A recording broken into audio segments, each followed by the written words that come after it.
Hello दोस्तों, तो स्वागत है तमारू सांडे नॉलेज यूट्यूब चैनल में।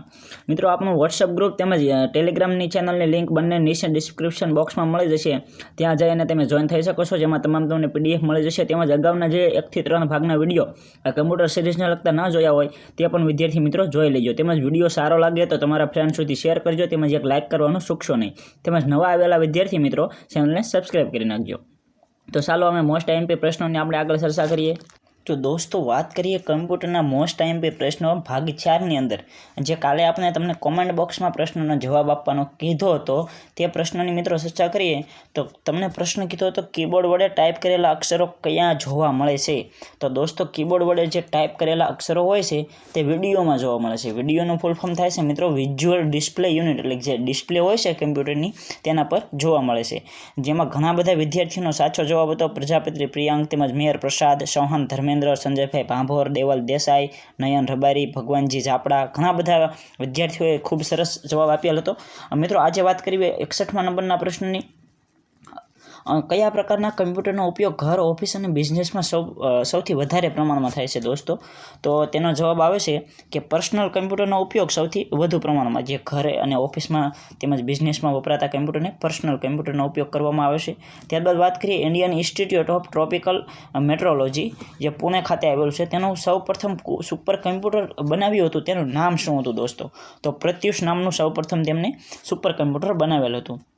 त्यारबाद आगळ बात करिए 63 नंबरना प्रश्न कि सीडेक संस्थाए प्रथम जे परम सीरीजमांनुं एक कयुं कम्प्यूटर एवुं बनाव्युं हतुं कि जे 524 टेराफ्लॉपथी झड़पथी पण वधुनी स्पीड धरावे छे एम कही शकाय। तो परम युवा 2 नामनुं जे कम्प्यूटर हतुं ते सीडेक संस्थाए परम नामनी सीरीजमांथी ज बनावेલું હતું કે જેની 524 टेराफ्लॉपनी स्पीड ते धरावતું હતું। આગળ વાત કરીએ 64 નંબરના પ્રશ્નની કે હાલમાં ભારતનું સૌથી ઝડપી સુપર કમ્પ્યુટર કયું છે દોસ્તો? આ ઘણીવાર પ્રશ્ન પૂછાઈ ગયેલો છે। તો પ્રત્યુષ નામનું કમ્પ્યુટર જે હાલમાં સૌથી ઝડપી ભારતનું કમ્પ્યુટર છે। ત્યારબાદ વાત કરીએ પ્રથમ સુપર કમ્પ્યુટર બનાવવાનો જે શ્રેય કોને જાય છે એમ કહી શકાય। અહીં ટાઈપિંગ મિસ્ટેક છે દોસ્તો। તો પ્રથમ સુપર કમ્પ્યુટર બનાવવાનો શ્રેય કોને જાય છે? વિજય ભાટકર। આ આપણે પહેલાં નહીં પણ બીજા લેક્ચરમાં પણ ચર્ચા કરી હતી દોસ્તો। આગળ વાત કરીએ 66મા નંબરના પ્રશ્નની કે કયું ડિવાઇસ ડેટાનું માહિતીમાં રૂપાંતર કરે છે? જે ડેટા હોય તેનું માહિતીમાં રૂપાંતર કરવાનું કામ તે કમ્પ્યુટર દ્વારા કરવામાં આવે છે। તો તેનો સાચો જવાબ કમ્પ્યુટર થશે। આગળ વાત કરીએ 67મા નંબરના પ્રશ્નની કે કયું સૌથી ઝડપી પ્રિન્ટર છે? દોસ્તો અહીં પ્રિન્ટરની વાત કરવામાં આવી છે। તો લેસર નામનું પ્રિન્ટર છે તે અત્યારે સૌથી ઝડપથી કામ કરતું પ્રિન્ટર છે। तो मित्रों दोस्तों आगे बात करिए 68 नंबरना प्रश्न ने कि विश्वનું સૌપ્રથમ इलेक्ट्रॉनिक कम्प्यूटर कयुं छे? नहीं कि इलेक्ट्रिक और इलेक्ट्रॉनिक में घणो बधो फेर डिफरन्स आवे छे दोस्तों। तो एनआई कम्प्यूटर है ते विश्वનું સૌપ્રથમ इलेक्ट्रॉनिक कम्प्यूटर है। आगे बात करिए 69मा प्रश्ननी कि नीचेनामांथी कयुं डिवाइस पीसी माटे फरजियात नथी? અને મિત્રો પીસી હોય એટલે કે જે આપણે પર્સનલ કમ્પ્યુટર કહી શકાય તેમાં મોનિટર, સીપીયુ અને કીબોર્ડ આ ત્રણેય વસ્તુ ફરજિયાત જરૂર પડે જ છે। પણ સ્કેનર એક એવી વસ્તુ છે કે જે ન હોય તો પણ આપણે પીસી ચાલી શકે છે। તો તમારો આન્સર ડી આવશે। આગળ વાત કરીએ કે સુપર કમ્પ્યુટર કઈ પેઢીના કમ્પ્યુટર ગણાય? તો ચોથી પેઢીના કમ્પ્યુટર છે તેને સુપર કમ્પ્યુટર ગણવામાં આવે છે। આગળ વાત કરીએ 71મા નંબરના પ્રશ્નની કે કયું ડિવાઇસ બીજી પેઢીમાં વપરાતું હતું? ટ્રાન્ઝિસ્ટર। આ દોસ્તો બીજી વાર પ્રશ્ન આવી ગયો છે તો તમારે રિપીટ થશે।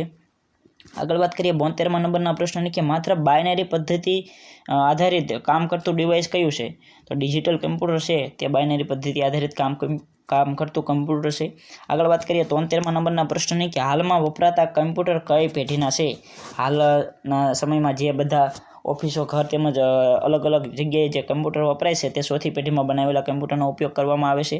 આગળ વાત કરીએ કે પેપર પર કરેલ લખાણ અથવા તો નિશાનને વાંચવા માટે કયું સાધન વપરાય છે? તો જવાબ આવે છે OMR। दोस्तों OMRનું પૂરું નામ તમને ખ્યાલ જ હશે, તો તેમ છતાં એકવાર બોલી જાઉં કે ઓપ્ટિકલ માર્ક રિકગ્નિશન તે OMRનું પૂરું નામ થાય છે। આગળ વાત કરીએ કે વાતાવરણની આગાહી માટે કયું કમ્પ્યુટર વપરાવવામાં આવે છે? વાતાવરણની આગાહી કરવી હોય તો તેના માટે સુપર કમ્પ્યુટર વાપરવામાં આવે છે। 73મા નંબરના પ્રશ્નની વાત કરીએ નીચેનામાંથી શું અલગ પડે છે? તો માઉસ, કીબોર્ડ, સ્કેનર અને ચોથા નંબરે છે પ્રિન્ટર। તો તમને ખ્યાલ હશે પ્રિન્ટર સૌથી અલગ પડતું ડિવાઇસ ગણાય છે। આગળ વાત કરીએ 77મા નંબરના પ્રશ્નની કે સીઝ વસ્તુ પરના બારકોડને વાંચવા કયું સાધન વપરાય છે? તો સીઝ વસ્તુઓ પરના બારકોડને વાંચવા OCR નામનું સાધન વપરાય છે। જેમ આપણે આગળ વાત કરીએ OMR જે લખાણ વાંચવા તેમ OCR જે OCR છે તે સીઝ વસ્તુઓ પરના જે બારકોડ હોય તેને વાંચવા માટે વપરાય છે અને તેનું OCRનું પૂરું નામ છે મિત્રો ઓપ્ટિકલ કેરેક્ટર રિકગ્નિશન, તે તેનું પૂરું નામ થાય છે. આગળ વાત કરીએ કે ગાણિતિક અને તાર્કિક પ્રક્રિયાઓ ક્યાં થાય છે. ગાણિતિક અને તાર્કિક પ્રક્રિયાઓ ALUમાં થાય છે. મિત્રો ALUનું પણ પૂરું નામ તમને જણાવી દઉં કે એર્થમેટિક લોજિક યુનિટ છે, ALUનું પૂરું નામ થાય છે. મિત્રો પૂરા નામનો આપણે એક અલગથી વિડીયો પણ બનાવીશું, જેમાં કોઈ પણ પૂરા નામ રહી નહીં જાય, તમામ પૂરા નામો આવી જશે.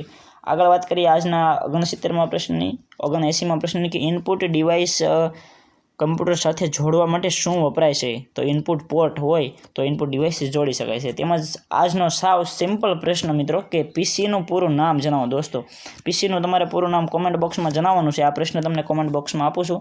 Thank you for watching this video. Vande Mataram. Bharat Mata કી જય.